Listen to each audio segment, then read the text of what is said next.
নমস্কার, দেখছেন কলকাতা টিভি। আমি সুদীপ্ত রয়েছি আপনাদের সঙ্গে। শুরু করছি সংবাদ সারাদিন। প্রথমে যে খবরের দিকে নজর রাখতে হচ্ছে, কলকাতায় সাত সকালে ইডির হানা। টালিগঞ্জে ইডির হানা, যেখানে এক ব্যবসায়ীর বাড়িতে ইডির হানা হয়েছে, যার নাম যোগেশ আগরওয়াল বলেই জানা যাচ্ছে।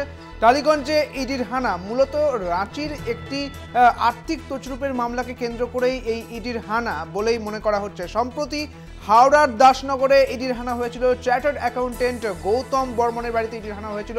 সেদিন পাটনার একটি আর্থিক তছরূপের মামলা নিয়ে ইডির হানা হয়েছিল। আর আজ টালিগঞ্জে ইডির হানা, যেখানে একটি রাঁচির আর্থিক তছরূপের ঘটনাকে কেন্দ্র করেই ইডির হানা বলে জানা যাচ্ছে।